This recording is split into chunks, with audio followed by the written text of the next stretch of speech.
It's Joe Partavilla. This is the Forbes Books Podcast, and the baseball season is wrapping up with the World Series this week. And once again, my beloved New York Mets are a no-show at the Fall Classic. But baseball is a big business, with all 30 current Major League Baseball teams worth a collective $66 billion. Everybody wants a piece of that pie. And today, I'm joined by Randall Thompson, a former ball player turned entrepreneur who had the brilliant idea of turning a baseball bat into a drinking mug. Since founding Dugout Mugs about 5 years ago, it has grown into an 8-figure company that is licensed by Major League Baseball and is available in stadiums across the country.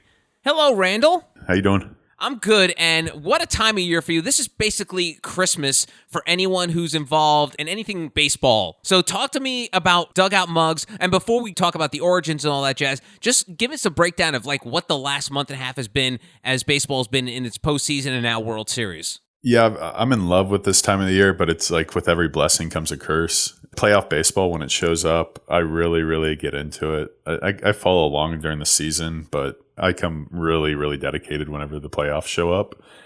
And so for some reason, Major League Baseball decided to have all these games start at 8 o'clock at night, and then just staying up all night trying to watch these games and trying to really get into the postseason baseball, and then also trying to run a business during the day.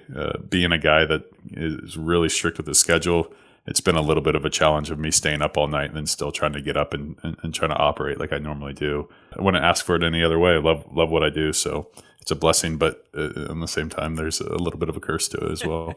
I bet. So now let's go back and talk about the founding of Dugout Mugs. And like I mentioned in the open, they're essentially like baseball bat mugs, but they look really cool. They have the logos of your favorite baseball teams. So how'd you come up with the idea for this? I was coaching college ball in 2014. I was recently released from the Toronto Blue Jays organization and was just the pitching coach at Florida Tech. The hitting coach at Florida Tech was taking wooden baseball bats and cutting them in half with a handsaw in the dugout. And he was creating his own training tool. And I picked up these loose bat barrels that were lying around in the dugout and examined one and just thought to myself, I could probably drill out the center of that and drink from it. And that's how the idea for the Dugout Mug was born. And so you sound like a baseball guy. What did you know about entrepreneurship? Did you have any experience in starting a company or doing that kind of thing? Because as you probably know now, Randall, being an entrepreneur, founder, CEO, that requires a certain set of skills. And I'm not talking Liam Neeson skills. So were you prepared for this? So yes, I completely agree with you. I do think entrepreneurs are born. I think it's something that a lot of people want to do right now because it's kind of the cool thing to do. And I don't think I ever really fell victim to that, where I saw everything else around me was kind of taking the shape of entrepreneurship, and that was kind of the cool thing to do. From a young age, I always had interest in business, had interest in entrepreneurship, had a lot of interest in inventing things and taking things apart and like trying to figure out how they work. All these things were going on in my life, and I didn't necessarily like connect the dots of what that actually meant. And I was always kind of like the idea guy in high school and college, always coming up with product ideas and business ideas, but really didn't ever have to put any focus into that because all my focus and energy was into baseball. Eventually, when baseball was no longer a thing for me, I leaned into that other thing that I had a curiosity and passion in. Though I didn't know anything, I had the curiosity and the interest, and that's just enough to kind of get you over the hump to learn a whole nother language in life. All right, so we kind of fast forwarded a bit there in terms of like you see this guy like carving up bats. You like, hey, maybe we could drink out of these. What steps did you take to be like, okay, here's my idea. How do I develop it into a product that people will want to purchase? A much longer process than I would have ever anticipated. And I'm actually learning that as I continue to go here, that it always takes more time and takes more money than you would ever think that it was going to take. The first step to things, I kind of just threw it in my back pocket. I didn't really pursue it. And that was kind of my MO on most of my ideas is I'd throw them in a notebook and do nothing with them really. Right. And then kind of just out of desperation over time, I had this really strong desire to be creative. So I moved over across the state to work for an ad agency as an intern. That fell apart, and I was doing that during the day. And then at night, I was flipping tacos at night. And both of those things kind of imploded at the same time. And out of just being desperate, I was just like, well, what can I do that seems simple enough? And that was turn a barrel of a baseball bat into a drinking mug. And I just started to really YouTube videos, Google. I had a lot of curiosity. I started noticing Facebook ads. At the time, things were really, really nichey, so they could really dial in the targeting. I noticed like engineer ads, like I'm an engineer shirts and a bunch of different stuff. And I said, this idea you could throw in front of the relevant audience, and if it's something they want, then maybe they'll pull the trigger and buy it. And that's eventually how it worked out, as I started selling them on Facebook ads. And one of the things a lot of people do these days when it comes to any kind of e-com, when it's kind of a do-it-yourself e-com, they do some sort of crowdfunding type selling. Is that what you started with, or did you just start immediately selling mugs? Yeah, I started off with an order of 100 mugs from a manufacturer, which is incredibly difficult to find anybody that's going to just run you 100 mugs. But they did the woodworking side of things, and they shipped it to me, and I was engraving them and shipping them out of my living room in my house. That's where, and then once I sold the 100, I kind of flipped that back into an order of 1,000, and then eventually got to an order of 5,000.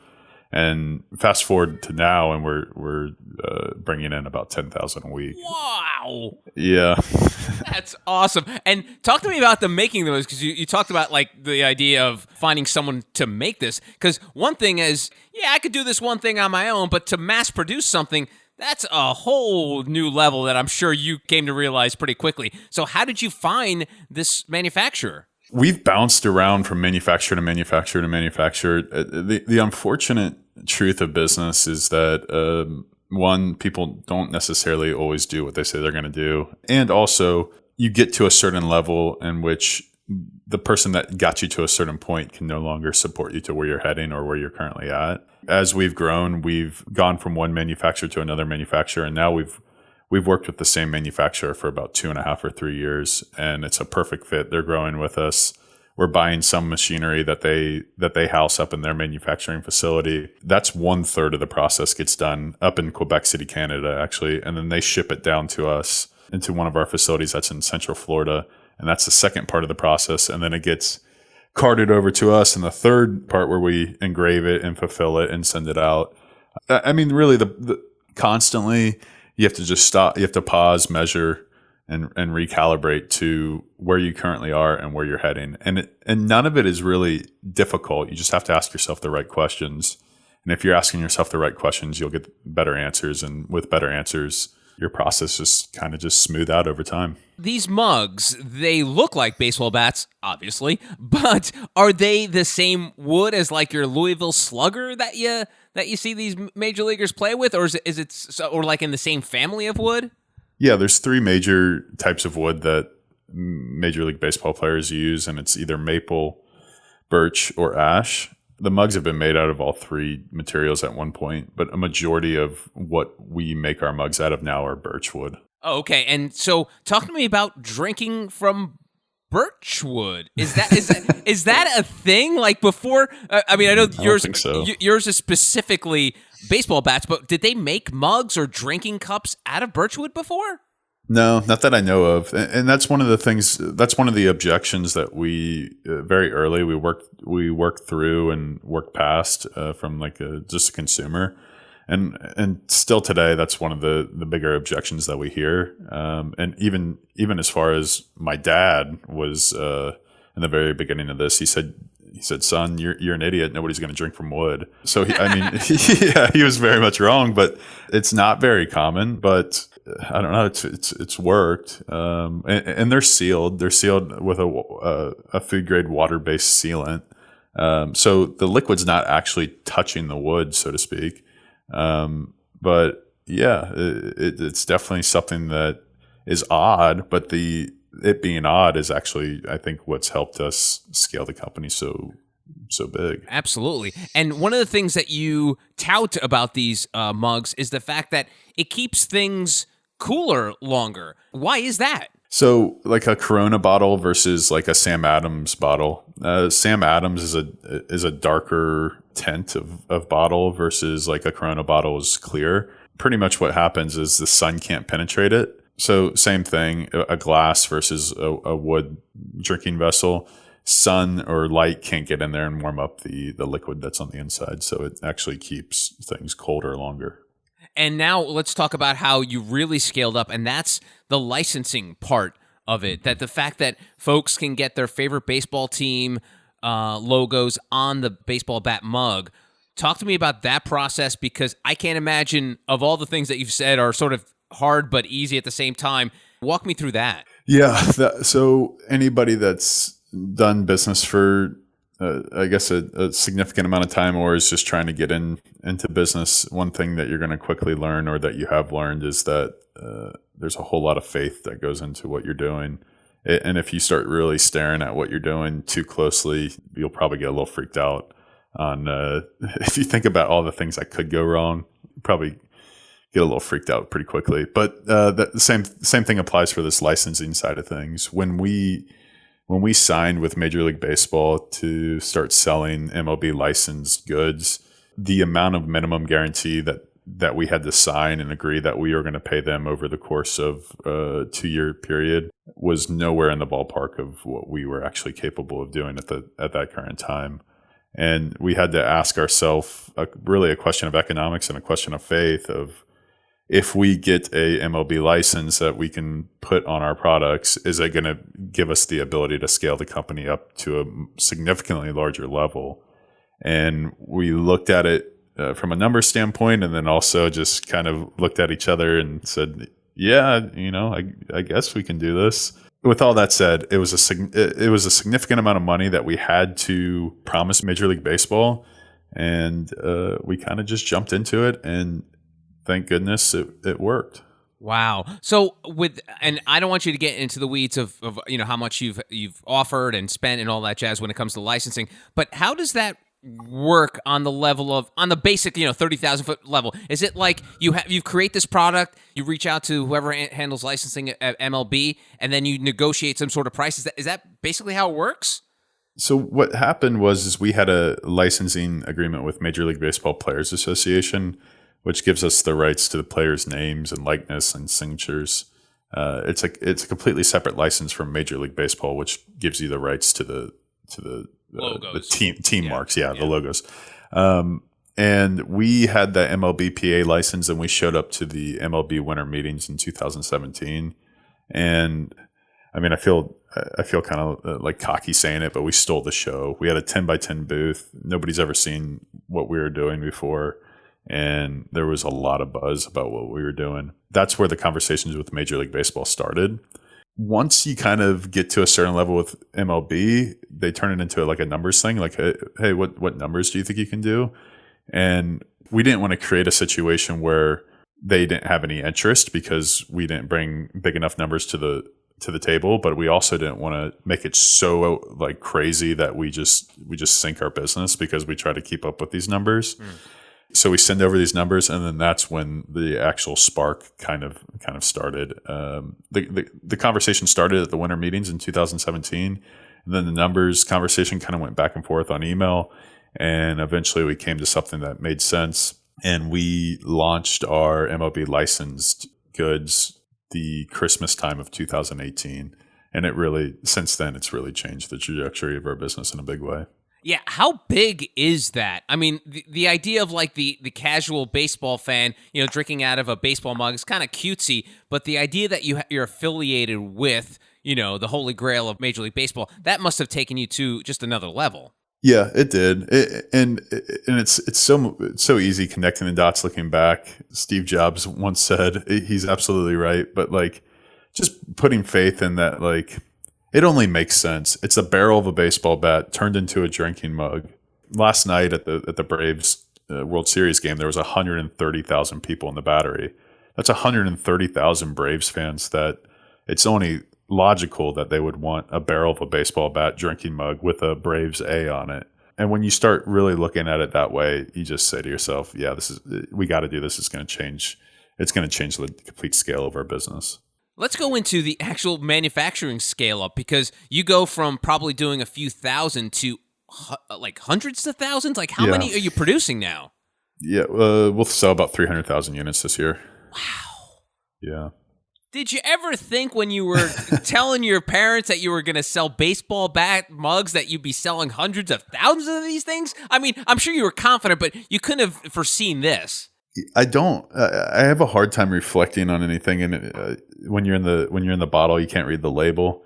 I haven't really taken a step back and really looked at like what's going on. I had a certain expectation that I was going to get into this and I was going to do really well with it, and I had like these aspirations and thoughts that it was going to be millions of dollars of sales and stuff like that. But that's kind of just a young, naive Randall speaking, and you don't really understand like the amount of work and the amount of resilience and just everything that goes into that to make that actually happen. There was something inside of me that said, yeah, I can do this. But did I know what that actually meant? Like when it came down to like actually doing this? No. Yeah, I guess when I think about it, it makes sense to me. And the reason why it makes sense to me is exactly what I said with the whole Braves thing. 130,000 people at the Battery last night. There's millions of baseball fans everywhere that when you really look at the landscape of the baseball community and the gifting industry, there's nothing really that unique out there. And it kind of makes sense to me that if we take a relevant product and put it in front of millions of relevant people, it makes sense to me that this would be a multi-million-dollar business.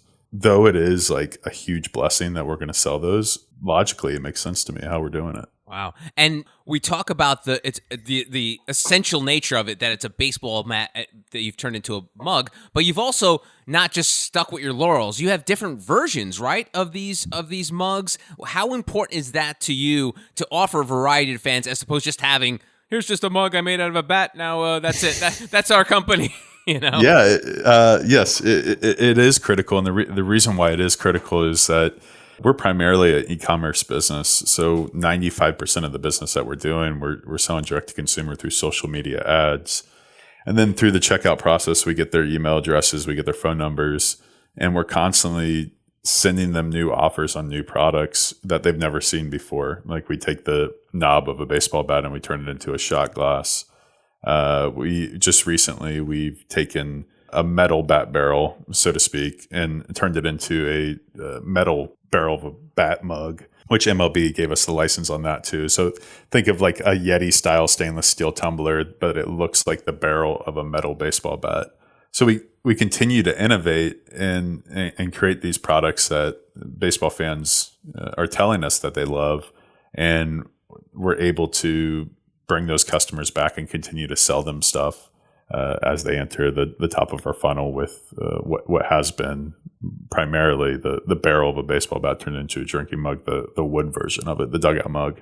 And in a way, Randall, it's sort of like a perfect confluence of events here for an e-com to succeed with a baseball product, because as a Gen Xer, Randall, I've seen the way that baseball has evolved from sort of the national pastime to becoming like a regional pastime. I mean, you go to parts of this country where they don't even if you watch their local news, they don't even talk about the World Series, you know? Yeah. So now the fact that you have these Facebook ads and can market direct to the consumer, a company like this probably needs that sort of funnel to happen, because there's no way to connect on you wouldn't be able to buy national ads to be sold at Sears like if you were a product in the 80s. You know what I mean? So it's sort of perfect how everything sort of worked out for you, because those fans, you only have to geo-target the fans in certain areas, correct?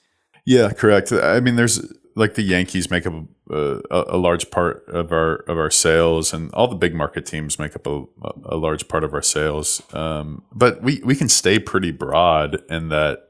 Like we can target baseball parents. It doesn't even necessarily have to be that we're targeting Yankees fans or right. Cardinals fans. And they kind of sort their way through our website and make the selection of whatever team they want to buy. But yes, I think, so we started selling the mugs online in 2016.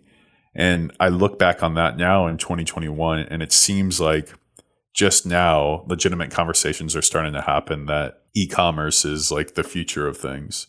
To where it seems super obvious to me in 2016 that everybody's attention is on social media. If you can put a relevant product in front of those people, they're going to make a purchase if it's a good market fit.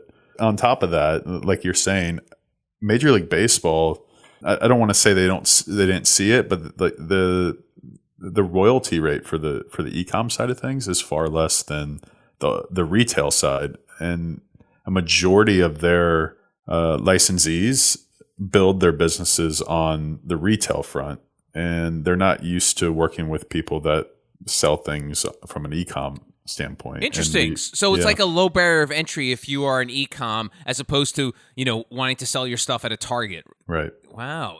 And is that something that you're gonna have to worry about, like in a couple of years from now? Rob Manfred calls his licensing guy, "Hey, how much are those dugout guys giving us here? We should probably up that number up a little bit."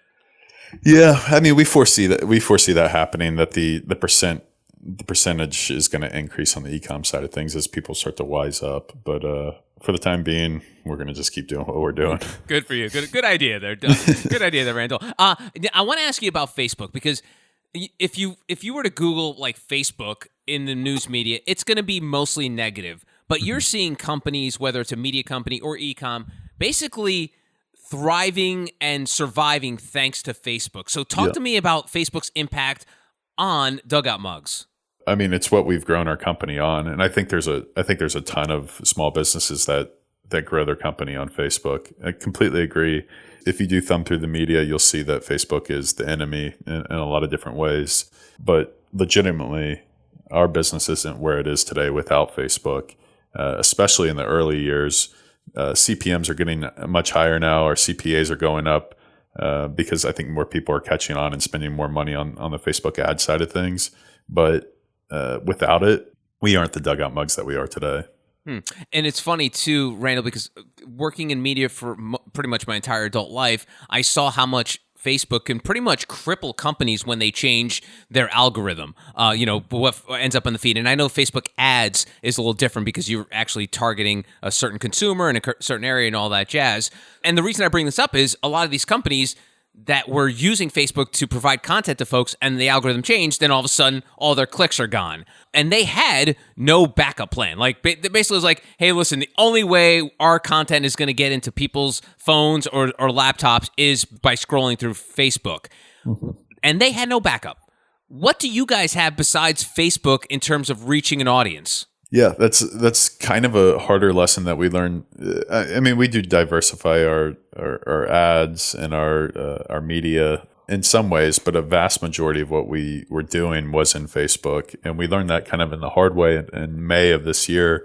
They changed the tracking mechanism. Something happened with some sort of integration between Apple and Facebook, and it kind of screwed up all the tracking side of things. And we spent a lot of inefficient ad dollars on Facebook. And we all kind of looked at each other because Father's Day is a nice spike for us. And we said, oh, what the heck just happened here? It made us think even more so into the future of November and December of how are we going to diversify even more. Right now, we're testing TikTok ads. We are doubling down more so on the PR side of things, where we have two awesome guys that are doing outreach into different news segments. Like right now, Houston's in the World Series, Atlanta's in the World Series, just trying to find news segments that want to cover our story. More so stuff like that, just trying to diversify our media side to not lean so heavy into Facebook. How crazy is being sort of an e-com CEO, the fact that you could see instant KPIs, like you guys put an ad out on Monday, and then by Monday night you'll have X number of like, is it weird to have this real-time data to be like, oh, okay, that ad worked because we sold like 100 mugs this afternoon? Is that been weird to be sort of like focused on the big term plan as opposed to just being focused on day to day? When I think about ad buys on social media, I don't see why you would build or try to grow or scale your company in any other way, because of that instant feedback. But at the same time, we're starting to take a step back, and rather than structure ads to be profitable within the first transaction, we're starting to look at it as how much is a customer worth 60 days from the time that we acquire them, and then we're running ads to break even with that 60-day lifetime value. That's a little nerve-wracking because since day one, we've been profitable. I bootstrapped this. We throw some money in, it would turn into more money, and we just keep doing it. Now we're kind of betting a little bit more on what the numbers are telling us. That's a little nerve-wracking, but at the same time, just kind of trust the process that it's going to happen. But that's the beauty of social media ads, is there is that instant feedback. That didn't work, let's kill it. That did work, let's scale it. And before you know it, you got a machine that's just working. How do you separate emotion from that sort of equation? Because there could be an ad where, Randall, they show you and like, oh my God, this is the one. We're going to sell 1,000 mugs because of this one ad, and then it doesn't work. Do you then double down like, oh, let's give it another crack? Or are you so black and white, so data, you're like, okay, I love that idea. Let's move on to the next one. I'm black and white. Yeah. It's my dad's very practical, and I think I got that from him. Sometimes you'd probably even label it pessimistic. I mean, he is the guy that told me that no one's going to drink from wood mugs. Right, I remember that. Yeah. But yes, I believe exactly what the data is telling me. I believe exactly what the numbers are telling me. I love starting my mornings with a cup of coffee and looking at numbers in so many different ways and trying to figure out what the numbers are telling me. And I really, really believe in the market is always going to tell you what's right and what's wrong. That's been the beautiful thing about these mugs, is the market immediately told me that they love them. Just keep continuing to lean into that is what we're going to keep doing. And, Randall, we're a copycat society. We always like to see what other people do and then either do a version of that or do a better version of that. Was there another e-com site or company that you were like, I like the way they operate, I'm going to sort of emulate what they're doing? Yeah. So when I was getting ready to start this, I was looking at like other e-com baseball centric companies. One that stood out to me was Fielder's Choice Goods, and they take old baseball gloves and turn them into wallets and like trifolds and money clips. And then there was another one that was like something called Seed Sack, and they just pretty much just made like a custom sack for like a canvas sack for your sunflower seeds. And no disrespect to those guys, but those guys kind of gave me inspiration because I saw that it was selling really well, and I was like, like. So I know what you're saying. Right? You're like, if that junk can right. sell, no, not junk. I don't want to start a. Oh no, you don't want to start a feud. I'm just kidding. But basically, you saw something that was not as good as yours, for lack of a better phrase. And you're like, if that could sell, mine can definitely sell. That's what you were thinking. Wow. Right. And so, what were they doing in terms of execution? That even though the product probably wasn't on par to yours, that you're like, oh, okay, I like the way they're doing that. This is really the way that I see it. When we went to the MLB winter meetings in 2017, part of that is there's a trade show. It's supposed to be everybody that's selling licensed goods within the baseball space that's there. The realization or the awakening that I had when I was walking that trade show floor, it was the very first trade show I've ever been to in my life. As I'm walking around and I'm looking at what everybody else is selling, I'm like, nothing is unique. It's all kind of tchotchke based, like everybody kind of doing the same thing that everybody else is doing, and they're kind of all just racing to the bottom to try to outsell each other. And I really, really believe so. Something like Seed Sack and Seed Sack doing well, that was just a result of there really not being anything unique in the market and them being early to the social media world. And they were just taking a somewhat relevant product and putting it in front of relevant people. And it was generating sales because the market was just so thirsty for anything. I don't know if they ever did anything exceptional. For Fielder's Choice Goods, the guys that are turning gloves into wallets, they ended up selling their company. They got a 7-figure buyout for their company. And I can see how and why. Beautiful product.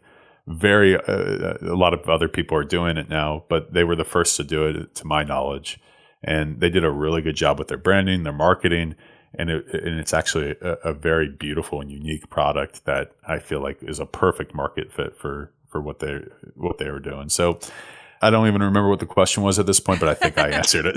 Yeah, you did a good job. All right, so talk about the future of Dugout Mugs, because we've talked about the fact that you've added some sort of variety to your products, but what does the future look like in terms of how you can have people keep coming back to the website and buying more stuff? I think so. At this point, we have 5-ish products, and I think that we're positioned where it's going to make a ton of sense for us to get really, really, really deep and not go wide anymore with any more product offerings.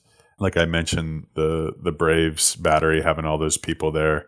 This market is endless, and as much damage as we think that we're making, 5 years of spending a ton of money on Facebook and also publication here, publication there, and we just feel like we're just giving it absolute hell. We still go to baseball games, and people have no idea who we are or what we do. So though we are making a dent, we're not anywhere close to being a nationally known brand.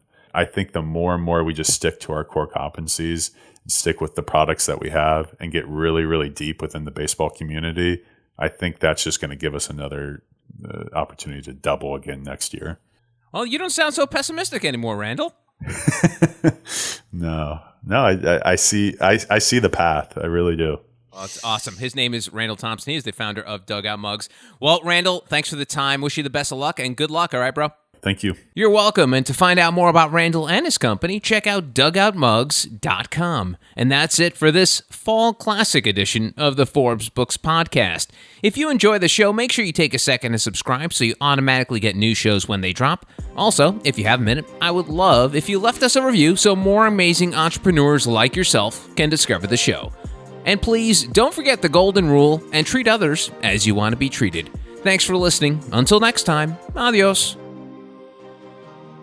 This has been a production of Forbes Books Radio. Find out more at ForbesBooksRadio.com.